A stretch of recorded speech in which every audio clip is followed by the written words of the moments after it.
النفع والانتفاع والتذكر والتذكير والحث على كتاب الله والتمسك بسنة نبيه صلى الله عليه وآله وسلم وإصلاح القلب والبعد عن المعاصي ما ظهر منها وما بطن. اللهم علمنا ما ينفعنا وانفعنا بما علمتنا وعلمنا الذي ينفعنا. قال المصنف رحمه الله تعالى ونفعنا به وبعلوم مشايخنا في الدارين آمين. وقال: باب ما كان عليه الناس قبل مبعث النبي صلى الله عليه وآله وسلم من الجهل والضلالة.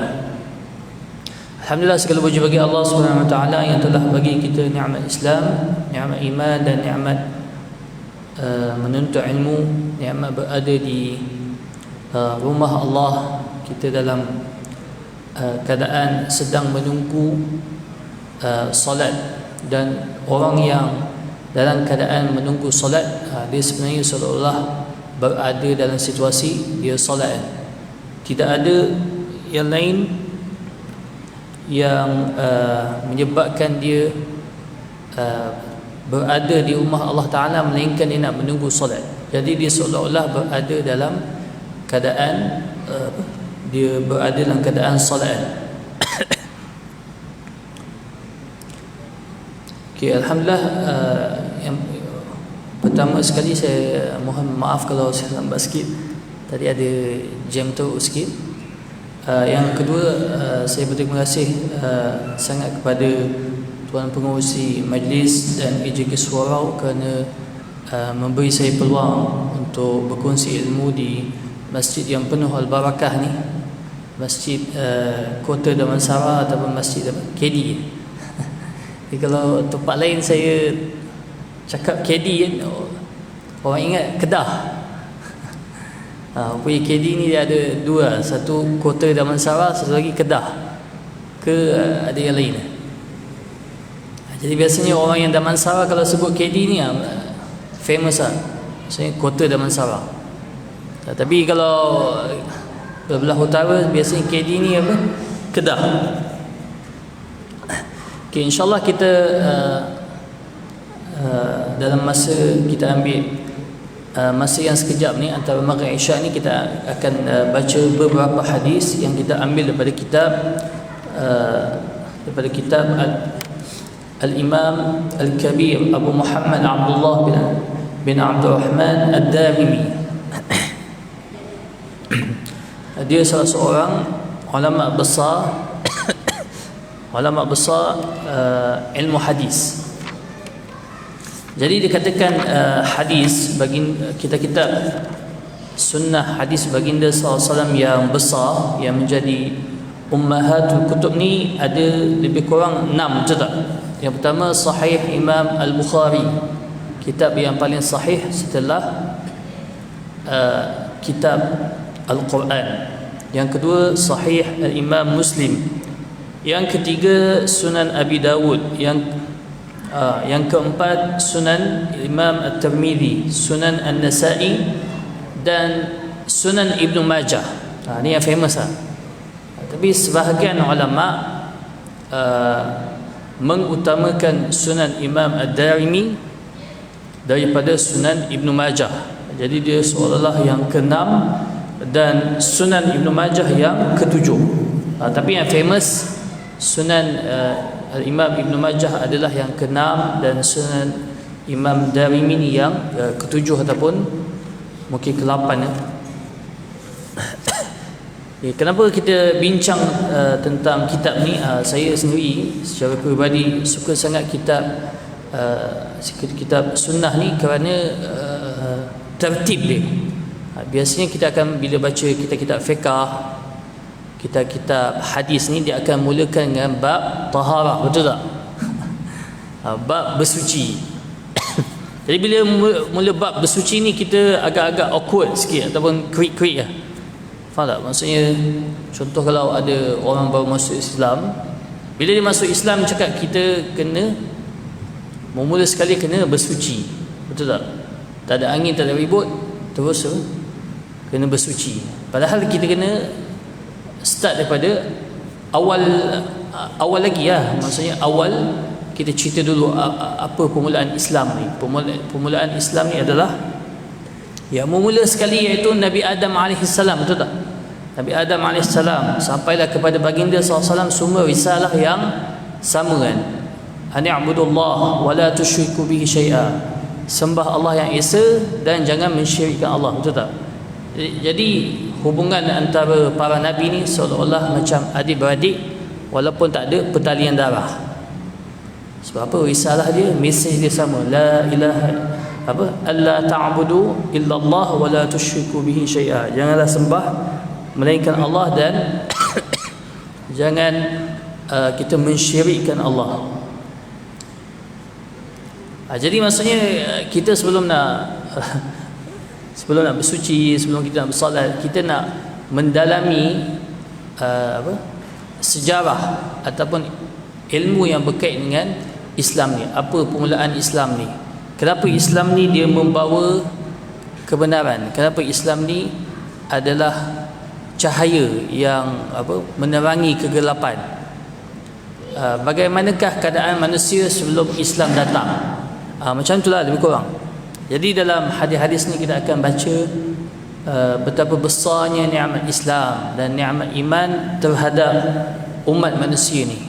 Kalaulah manusia ni Islam tak datang, baginda SAW tak sampaikan dakwah, jadi ni kita ni mungkin masih lagi ada yang sembah pokok, ada yang sembah matahari, ada yang sembah lembu, ada yang sembah batu. Jadi manusia daripada dulu lagi dia akan sembah perkara yang paling banyak memberi manfaat kat dia. Faham tak?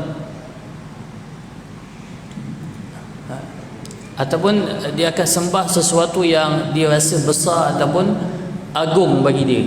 Contohnya macam saya tak tahu lah, dia dalam sains tu dia ada kronologi. Kalau tuan-tuan belajar, dia setiap sesuatu tu dia akan saling berkait antara satu sama lain yang memberi manfaat.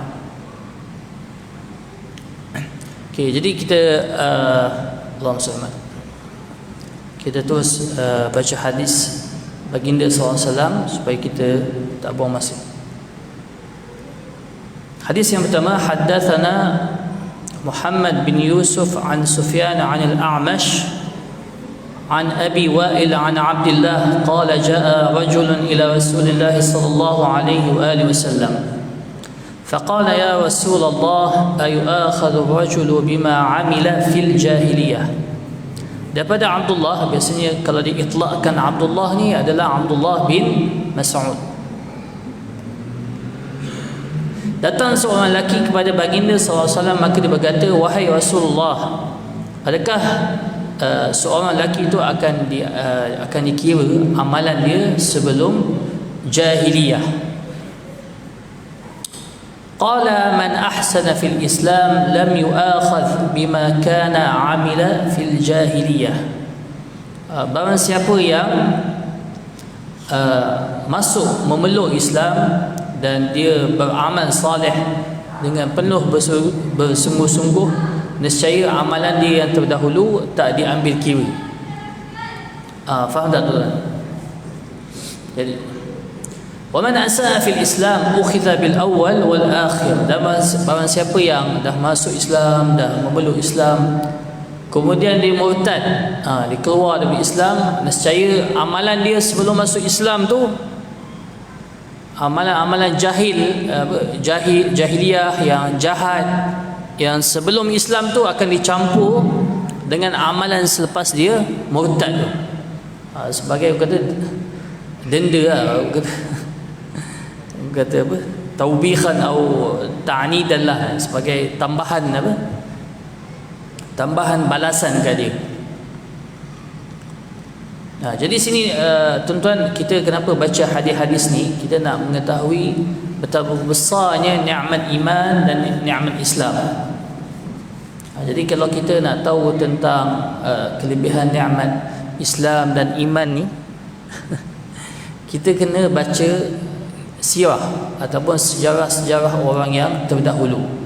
Barulah kita rasa besar nikmat iman dan Islam yang kita kecapi, betul tak? Alhamdulillah kita sekarang ni berada di satu rumah Allah Ta'ala yang penuh warna kuning, dengan aircon, dengan kipas, sangat selesa. Kita semayang dalam keadaan yang tak dikecam, tak diugut, betul tak? Dulu para sahabat radhiyallahu alaihim dalam Alfiyah Sirah lil Imam Al-Iraqi, dia bagi tahu, wa qila kanu yakhrujuna tatra ila sya'abi lis-salati sirra. Para sahabat ni daripada selalu memerhatikan keadaan yang orang musyrikin Makkah ni tak nampak mereka, jadi mereka akan menyelinap pergi secara rahsia ke Bukit Bukau, semayang di balik bukit kan, ataupun gunung yang kecil supaya orang tak nampak dia. Tapi ada juga orang yang mengikut kan, yang spy ni, bila kantor ya ambil je batu-batu, baling kat dia orang masa dia orang tengah semayang. Kalau dah kena dengan batu tu, kecil pun kecil pun berdarah, kalau besar pensan lah. Tapi alhamdulillah kita semayang sekarang tak ada macam tu kan. Bahkan kita bahkan orang kata terlampau selesa lah, terlampau selesa.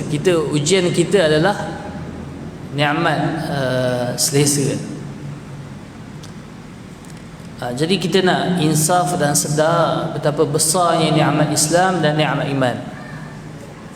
Kata guru saya Syekh Ahmad Al-Hajin hafizahullah ta'ala, salah seorang ulama Azhar, dia bagi tahu, bila seseorang ni dah memeluk Islam, dia ucap la ilaha illallah Muhammad Rasulullah, maka dia mendapat wilayah ammah. Maksudnya dia seolah dapat tiket.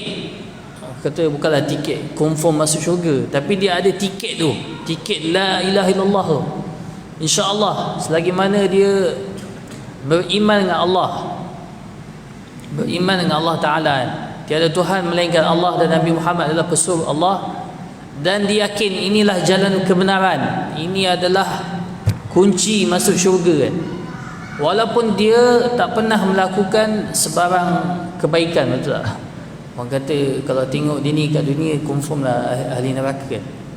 Tapi ada sebesar zarah. Kata zarah ni sesuatu yang kita tak boleh nampak, betul tak? Kalau istilah sains tu, kita terpaksa ambil mikroskop tu, apa? Dia macam sel kan. Jadi kita terpaksa tengok kan. Jadi dengan mata yang kasar kita tak mampu nak nampak, dengan mata yang zahir kita terpaksa guna alat. Tapi disebabkan tu Allah SWT bagi balasan dia adalah syurga. Jadi maksudnya besar nikmat iman dan Islam ni. Walaupun orang tu membunuh, walaupun orang tu berzina, walaupun orang tu walaupun orang tu melakukan segala kejahatan yang tak terbayang di minda, tapi bila ada nikmat iman dan Islam ni, walaupun sebesar zarah, insya-Allah pasti dia akan masuk syurga kan. Dalam hadis tu baginda sallallahu kita wa in zana wa in saraqan, walaupun dia bagi tahu kepada Abi Zar, seorang sahabat, seorang Islam tu dia akan masuk juga syurga Allah Ta'ala, walaupun dia membunuh, walaupun dia orang walaupun dia berzina, walaupun dia mencuri. Sini maksudnya jangan salah faham lah maksud saya bukanlah mengajak kepada membunuh ataupun berzina ataupun mencuri, tapi nak kita tahu besarnya nikmat Allah Ta'ala kat kita. Faham tak? Besarnya nikmat Allah Ta'ala kat kita. Kita ni leka, kita ni sedang tidur, dan kita akan bangun, kita akan sedar betul-betul bila kita berada di akhirat. Saya yang tengah ceramah ni dan tuan-tuan bukan enggak saya ataupun orang lain pun sedang tidur, dan kita akan bangun sebenarnya di akhirat. Tapi kita sekarang ni tengah cuba nak bangun ni. Maksudnya bila kita berada di rumah Allah sedang muzakarah ilmu, kita cuba nak bangun daripada kelalaian kita. Jadi besar tuan-tuan nikmat iman dan Islam yang kita dapat. orang yang last sekali masuk syurga Allah Ta'ala, dia ni orang kata dia orang kata dia ni masalah mental sikit, ataupun dia ialah saya ada masalah mental sikit. Dia ni orang last sekali masuk syurga Allah Ta'ala. Jadi bila dah keluar daripada neraka Allah Ta'ala tu, Allah Ta'ala beritahu lah masuk syurga tu. Faham tak? Masuklah syurga tu. Jadi dia pergi dekat-dekat, dia tengok usha-usha macam dah penuh. Ya Allah SWT beritahu masuklah, masuk dulu tengok, cek kan. Sebab semua ahli syurga dah masuk, dia tak. Jadi dia kembali kepada Allah Ta'ala, dia beritahu seolah syurga ni dah penuh. Dia cakap masuk dulu, cek dulu. So Allah SWT beritahu tamanna, maksudnya nyatakan hasrat, nyatakan impian kau, dan aku akan gandakan 10 kali ganda kan. Jadi Allah SWT beritahu Allah SWT seolah bagi dia kata ganjaran yang luar biasa. Maksudnya kalau dia impian dia adalah dunia dan seisi ni, Allah Ta'ala akan bagi 10 kali ganda kan. Jadi orang tu bukan nak berterima kasih. Jadi beritahu ataskharu bi wa antal malik. Kalau bahasa mudah dia cakap tuan ataupun apa atau wahai tuanku ataupun apa patik kan, adakah engkau menganjing aku, dan sedangkan engkau yang maha berkuasa, yang maha agung. Lepas tu orang tu sekali dapatlah masuk syurga. Susah nak maksudnya apa, subhanallah, maksudnya kita kat dunia ni tuan-tuan, terutama bila duduk kat Damansara, duduk di kawasan-kawasan yang dekat dengan Petaling Jaya, dekat dengan pusat bandar ni, kita tahu kan kawasan yang luas, kita tak dapat nak explore semua. Dan tanah sini sudah maklum yang dia sangat-sangat mahal. Makin kita jauh daripada pusat bandar ataupun jauh daripada ibu kota, makin murah tanah tersebut, betul tak? Itu realiti dia. Tapi di akhirat nanti, orang yang last kali masuk syurga Allah Ta'ala ni, mungkin yang paling jahat, tak pernah buat apa, disebabkan nilai Islam dan nilai iman ni, Allah Ta'ala bagi dia 10 kali ganda apa yang diimpikan.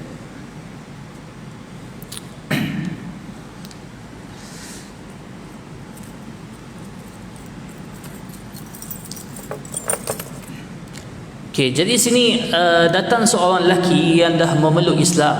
Jadi ni kerisauan dia yang utama, dia banyak buat jahat lah waktu jahiliah dulu. Mungkin mencuri biasa, mungkin berzina biasa, membunuh, merompak. Jadi dia bila masuk Islam ni, dia risau lah. Di antara Allahumma salli Muhammad, di antara orang kata kebaikan bila kita ada nikmat iman dan Islam ni, kita takut tu nak buat nak buat jahat. Faham tak? Kita kadang-kadang orang yang betul-betul beriman kepada Allah SWT dan Rasul dia, tak perlu ada polis. Faham tak? Maksudnya seolah ibu pejabat polis tu boleh tutup lah.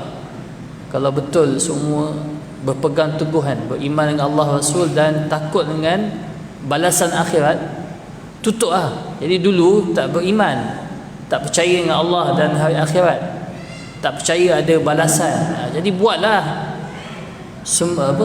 sembrono kan, ikut hawa nafsu, ikut suka hati.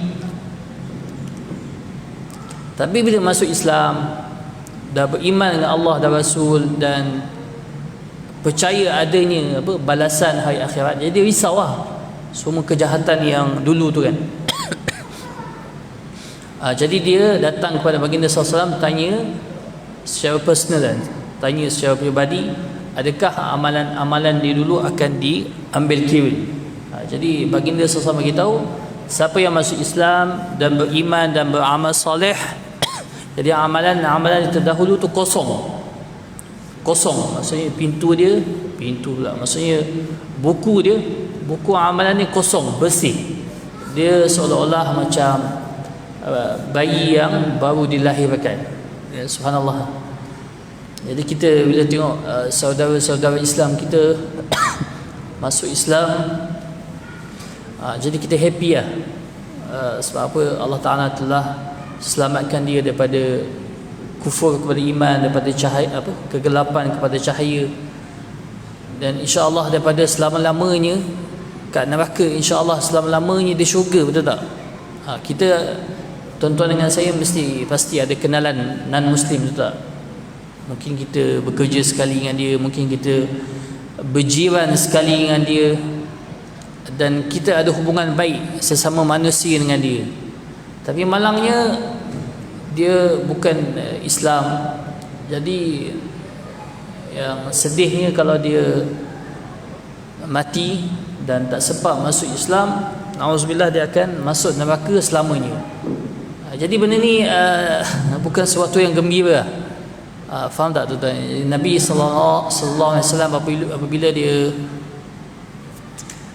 nampak jenazah seorang Yahudi yang dah meninggal kan, jadi dia beritahu dia seolah satu nyawa yang telah terlepas daripada genggaman baginda sallallahu alaihi wasallam dan menuju kepada neraka Allah Ta'ala. Sedih lah, faham tak? Dia bukan masuk neraka sekejap-sekejap. Orang yang beriman, yang Islam ni, bila dia buat kesalahan, dosa, maksiat, dia akan masuk neraka kan. Tapi sekejap ke? Sekejap tu sekejap tu maksudnya dengan perkiraan dunia lah. Kalau perkiraan akhirat tak tahulah kan. Tapi maksudnya dia seolah-olah macam manusia kat dunia lah, betul tak? Bila dia buat kesalahan, dia masuklah sekejap kat jail, betul tak? Beberapa tahun selepas dia ajar, diberi keinsafan, berkhidmat kepada masyarakat, kemudian dia keluar. Macam itulah dia kat macam itulah dia kat akhirat nanti, yang dia masuk neraka tu sekejap. Tapi yang non-muslim ni, wala'ayazubillah, dia akan masuk neraka selama-lamanya. Dan benda ni sesuatu yang bagi saya sangat sedih lah. Jadi Nabi SAW kalau boleh dia nak selamatkan semua umat manusia ni, yang beriman dengan dia, yang tak beriman, yang suka, yang tak suka dia, kalau boleh nak selamatkan semua umat manusia, sehinggalah bayi yang terakhir tu pun nak selamatkan. Bayi yang terakhir yang lahir kat dunia ni nak selamatkan daripada masuk neraka Allah Ta'ala. Jadi kita kalau boleh ada hati macam tu, hati yang luas, hati yang nak semua orang selamat, bukan diri kita je selamat, betul tak? Kita nak semua orang berjaya dengan apa? Maksudnya dalam akhirat itu disebut faman zuhziha 'anil nar wa udkhilal jannah faqad faz. Ke akhirat tu kejayaan yang sebenar-benarnya, siapa yang terlepas daripada masuk neraka Allah Ta'ala, masuk syurga Allah Ta'ala, itulah kejayaan yang sebenar. Betul tak? Kejayaan kat dunia banyak, kejayaan kita dalam akademik, kejayaan dalam niaga, kejayaan dalam rumah tangga, kejayaan kita dalam apa? Mungkin kita ada status dalam masyarakat. Tapi ke akhirat satu kejayaan je. Siapa yang masuk syurga Allah Ta'ala terlepas daripada masuk neraka, jadi itulah kejayaan yang sebenar. Jadi umat baginda SAW ni ada tiga umat dakwah. Yang pertama umat apa? Umat dakwah. Jadi umat dakwah ni luas lah. Umat dakwah ni luas, merangkumi muslim dan non-muslim. Jadi non-muslim ni semualah, Yahudi, Nasrani, Buza, siapa lagi? Atheist. Semua ni umat baginda sallallahu alaihi wasallam. Umat yang kedua dipanggil umat istijabah. Umat istijabah ni maksudnya umat yang menyahut. Dipanggil istijabah, betul tak? Menyahut, menerima dakwah baginda sallallahu alaihi wasallam, iaitu orang Islam. Yang ketiga dipanggil umat ittiba'. umat yang betul-betul ittiba' ni betul-betul ikutlah ajaran baginda sallallahu alaihi wasallam, sunnah baginda sallallahu alaihi wasallam. Yang level ketiga ni umat ittiba' ni paling susah. Nah, mudah-mudahan Allah Ta'ala pilih kita jadi umat istijabah dengan umat ittiba'.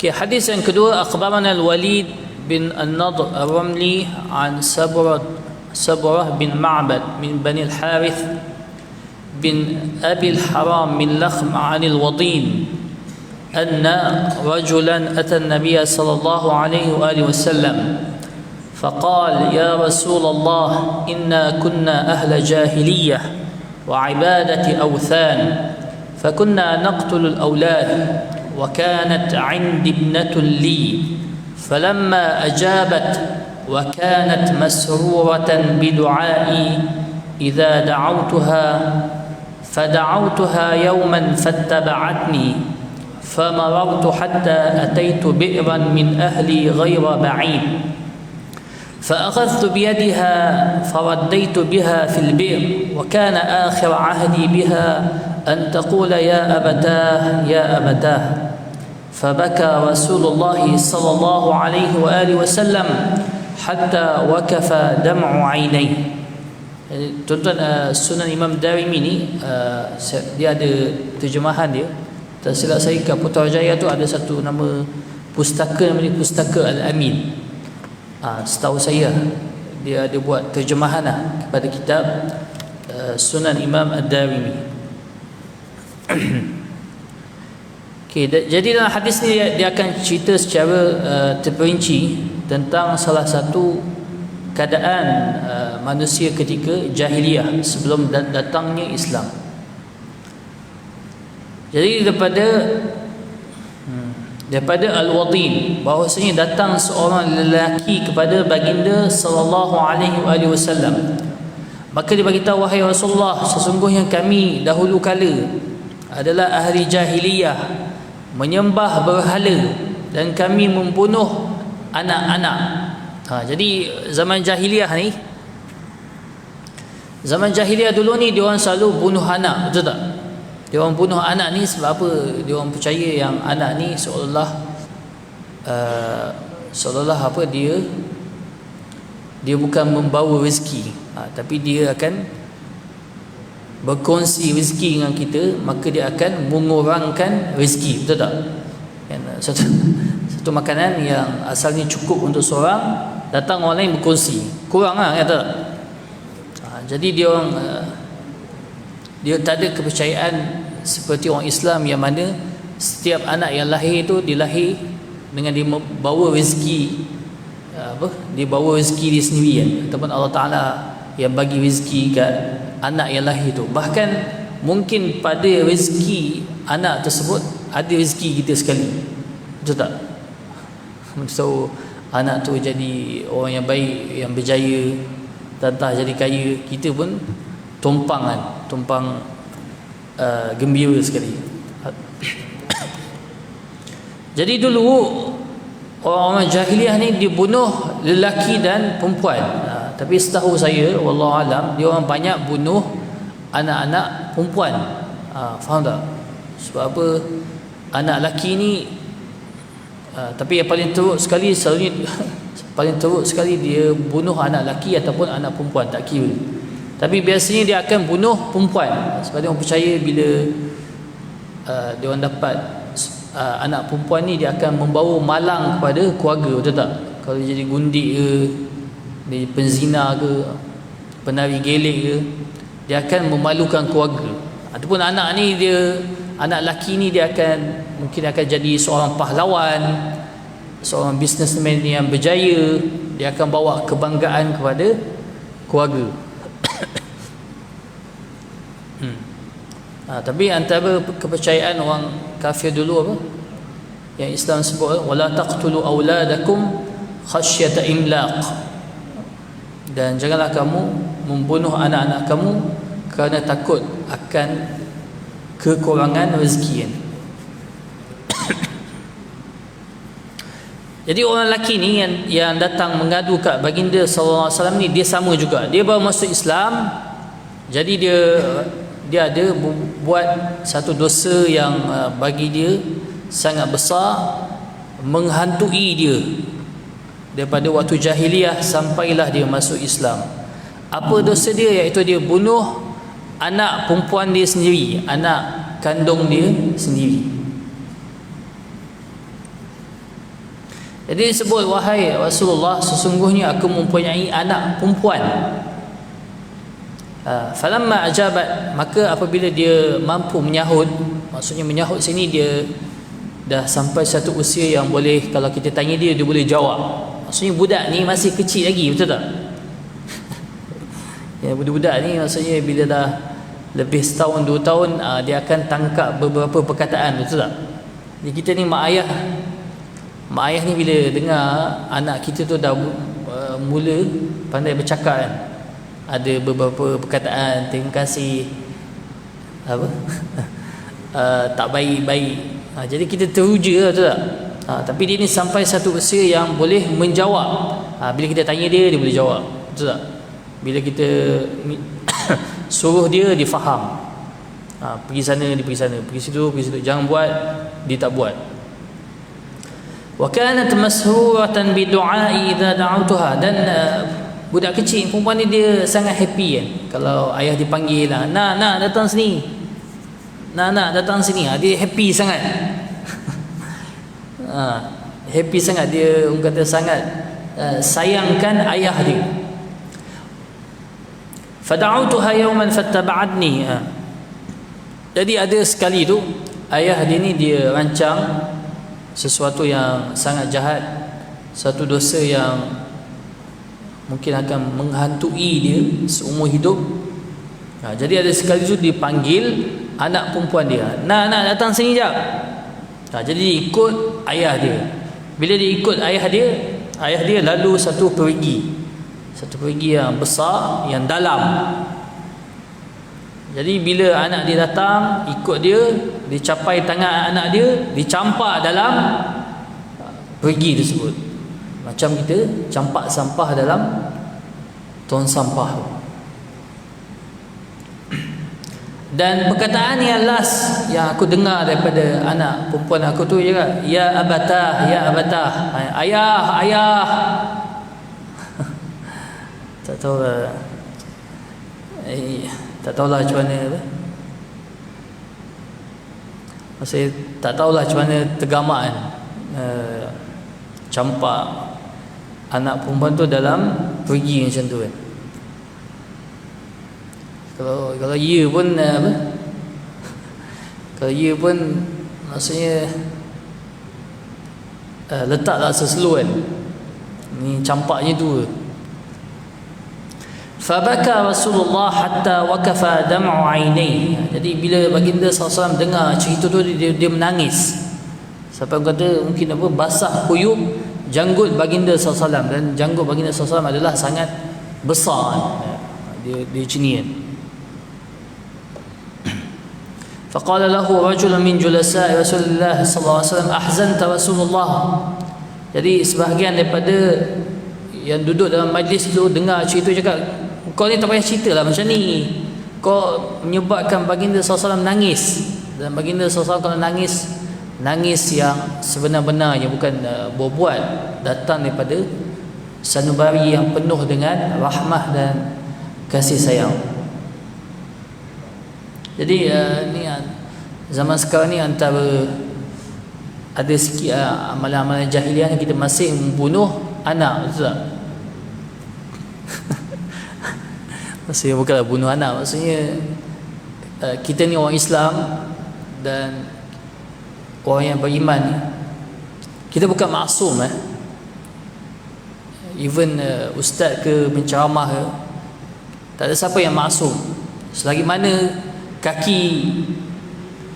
dua kaki kita tak masuk syurga, tak melepasi garisan syurga ni, selagi itulah kita tak selamat kat dunia. Faham tak? Even kalau kita kahwin pun, kahwin bukan penyelamat kita daripada dosa zina, tapi dia mungkin mengurangkan fitnah tersebut. Betul tak? Tanya yang kahwin sini. Dia mengurangkan kita daripada fitnah zina, tapi dia bukan penyelamat kita daripada dosa zina. Jadi maksudnya tuan-tuan, bila orang Islam ni ada yang terlanjur buat maksiat, dosa dan zina, betul tak? Kemudian dapatlah anak kan, anak yang status dia luar nikah, betul tak? Jadi itu anak yang tak berdosa, anak yang tak berdosa. Jadi tolonglah janganlah buat dosa kan, dosa buat anak luar nikah, dan dosa kedua dosa membunuh. Cukuplah dengan dosa kita buat perbuatan terlarangan, menghasilkan anak luar nikah ni dah cukup dosa besar. Jangan tambah dengan dosa yang mungkin lebih besar, iaitu membunuh bayi yang tak berdosa tu. Tak silap saya tuan-tuan, saya pernah tengok ada iklan daripada KKM kita. Dah masuk azan? Itu azan ke apa? Oh, ini salah. Kena scam maksudnya tuan-tuan, tak silap saya ada satu kat KKM tu, dia ada satu tempat tu, dia masih terima anak-anak yang luar nikah ni, yang faham tak? Maksudnya budak-budak yang tak ada mak ayah, ataupun mungkin mak ayah tak mengaku dia sebagai anak, dia orang boleh terima anak-anak tersebut dan jaga. Faham tak? Tak payahlah kita buang kat sampah, buang kat longkang. Faham tak? Ni yang kata sebahagian daripada amalan-amalan jahiliah. Ni serius tuan-tuan, ni tak main-main ni. Kalau boleh sampaikan ke siapa yang na'udzubillah terkena dosa tu kan. Dah masuk? 1 minit, okey. Faqala lahu kuffa fa innahu yas'aluhu amma hamma. Jadi baginda SAW dia bagi tahu sidang jamaah yang dengar cerita tu, yang berada dengan baginda SAW, tak apa, biar dia cerita apa yang dibuat dulu. Sebab perkara ni menghantui dia.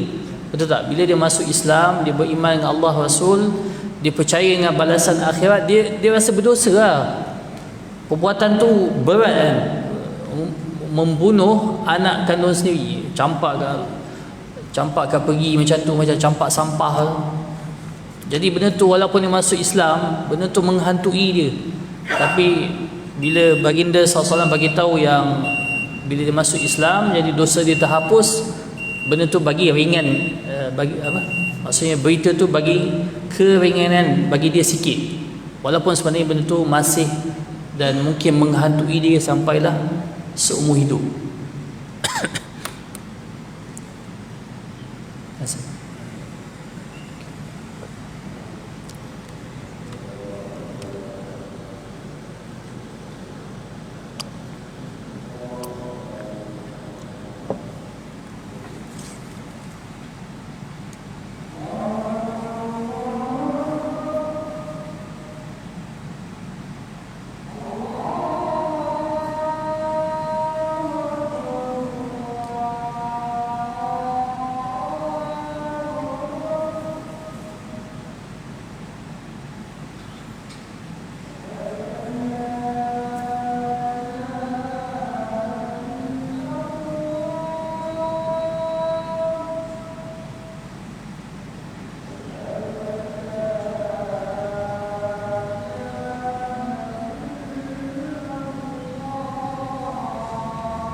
اللهم رب هذه الدعوة التامة والصلاة القائمة سيدنا محمد رسول الله.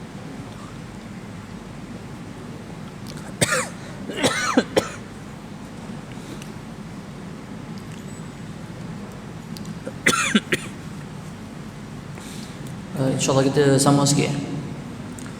Okay, thumma qala lahu a'id alayya hadithak. Jadi baginda SAW minta orang tersebut ulang balik cerita tu. Baginda SAW nak dapat confirmation yang lebih lagi. Fa'adahu fabaka hatta waqafa ad-dam'u min 'ainayhi 'ala lihyatayhi. Jadi orang tersebut dia cerita balik cerita dia yang dulu tu. Asalnya dia tu orang yang kafir, yang jahil.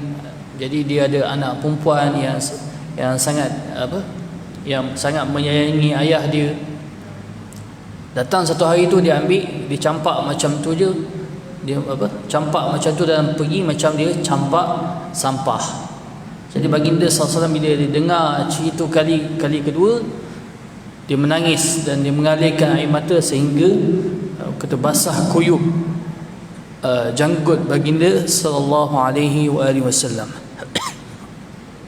ثم قال له إن الله قد وضع عن الجاهلية ما عملوا فاستأنف عملك. Jadi baginda SAW bersabda, sesungguhnya Allah SWT telah menghapuskan amalan-amalan jahiliyah kamu yang terdahulu tu. Dosa-dosa kesilapan dia yang terdahulu kan, sama ada dibunuh anak, mencuri ke, berzina, Allah Ta'ala dah hapus dah. Fasta'nif amalak, maka mulakanlah amalan yang baru, amalan salih yang baru. Tak perlu nak kita ingat balik dosa-dosa yang lampau. Dia perkara-perkara yang berkait dengan perkara yang lama ataupun lampau ni, kita fikir hanya untuk mengambil pengajaran ataupun kita untuk memajukan hadapan. Kalau saja ingat, saja mengimbau macam tu je tanpa faedah, kata membuang maksud, membuang masa saja.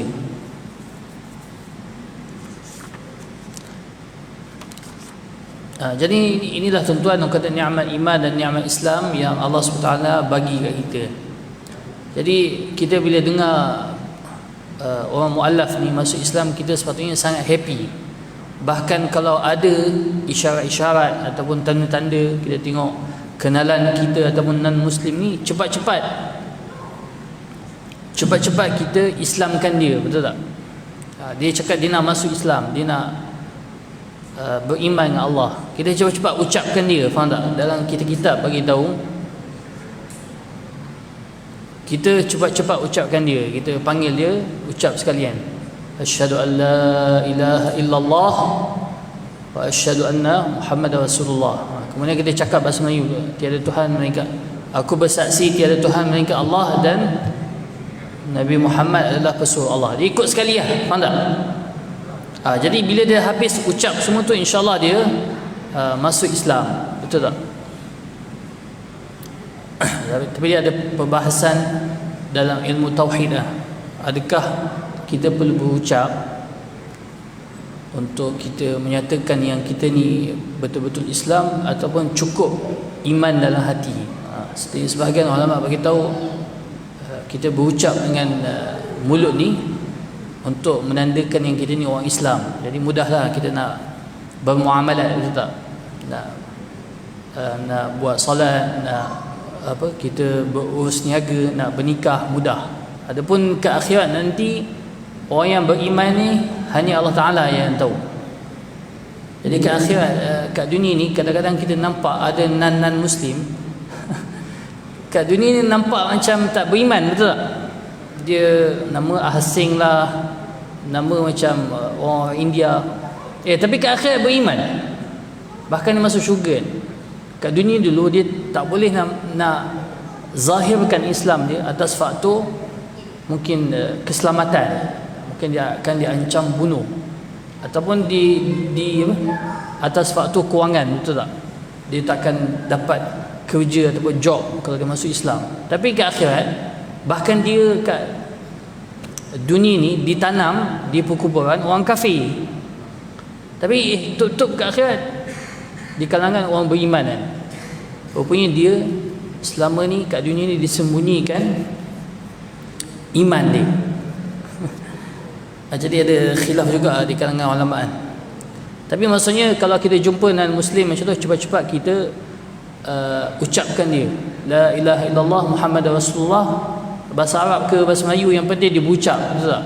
Dan kitab Hasyiah Imam Al-Bajuri bagi tahu kita cepat-cepat kena ucapkan dia, masukkan di Islam cepat-cepat. Kalau tak, kita takut kita pun macam jatuh kafir. Sebab apa? Kita seolah-olah reda orang tu berada dalam kekufuran walaupun sesaat. Faham tak? Sebab kita, saya dan tuan-tuan, tak ada siapa jamin 5 minit ataupun 10 minit akan datang kita hidup, betul tak? Jadi kita cepat-cepat Islamkan dia. Maksudnya Islam secara official lah, atau Islam secara teknikal bawalah ke pejabat Islam, daftarkan dia, tukar nama kalau nak. Tapi yang official tu kita cepat-cepat Islamkan dia. Sebab lepas ni tak tahu apa-apa berlaku kan. Ada mana tahu kena bunuh ke, kena accident ke, wallahu alam.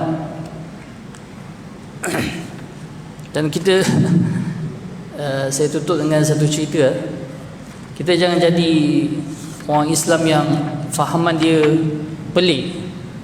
Saya pernah dengar daripada setengah ulama atau syekh-syekh, ada kat US tu ada cerita, ada seorang warga emas tua ni, dia dah masuk Islam lama dah, dan dia ada kenalan orang Islam, tapi orang Islam tu tak nak tolong dia masuk Islam. Jadi dia tangguhlah niat dia tu 5-6 tahun, mungkin 10 tahun, barulah masuk Islam. Bila mana dia jumpa orang yang tepat, orang yang memahami Islam dengan sebenarnya.